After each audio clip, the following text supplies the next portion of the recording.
Hi there again.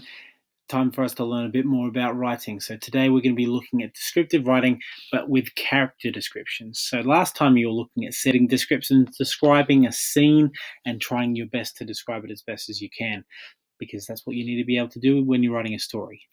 The same thing is about creating a character and really describing a character thoroughly, because you can't see it. Now, in a movie, you could see the character, but in a book, unless they're on the front cover of the book, or unless an author has added in another little picture of them, you need to be able to create an image with your words. Okay, so that's what we're doing today. We're going to be looking at creating an image with our words, and we're going to start off by making a bit of a plan. Now, the last one, there was questions that prompted us.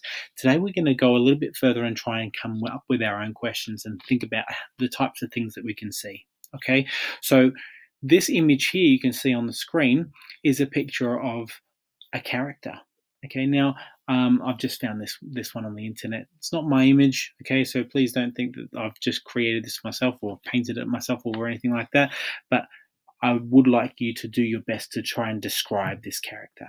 Okay, now there are 3 statements or questions that I've got for you to help you to be able to think about the types of words that you might come up with. Okay, so underneath those questions, you're going to write out some different ideas. So, for example, describe what you see. So if you look at the image straight away, you might go, oh, purple robe.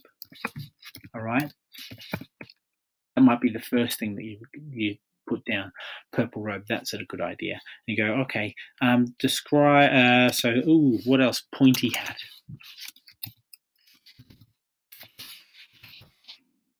Okay, glowing sparks. Okay, so all these different types of things. If you don't, rather than just going, oh, hat, shoes, try and add a descriptive word to go with it. So that way it makes it easier for you when you're doing your description to put that in there as well. Okay, so I want you to really try and get down as many ideas as you can first before you start the writing. So that way you've got a good toolkit in place straight away. And you know what? It's great because you can look at it, you can see what's there. All you need to be able to do is describe it with your words. Okay, now here's a little trick for those of you who might struggle with actually writing out some words. If you go onto the tool function, you can actually put in voice typing. And that means what you can do is you click on that, okay, you click here to speak, and then on your Google Doc, you'll get the description come up automatically. So here we go. Let's see if it works well today. Character is wearing a satchel.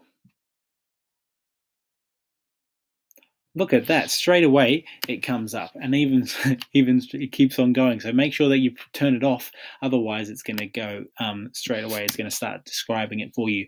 So you could even use that to help you to do your writing, but I'd like you to try and do the actual writing part yourself as well, because it's important for you to transform your thinking into words. Okay, so I'm happy for you to do this as part of your planning process, but the actual writing side, please do try and use these words that you're coming up with and the description that you're coming up with to create your character description. Okay, so I'm expecting around a paragraph or so.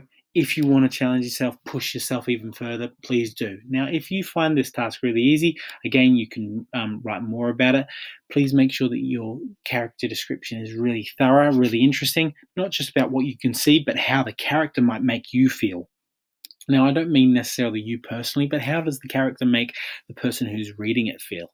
Okay, because if you look at the character, he's actually in a dark space, quite a forbidding and possibly dangerous person. So it's something that you might want to think about when you're doing it. Also, thinking about how the character might move. There's a sense of movement in the way that they're standing. So almost like combative, if you look at it carefully.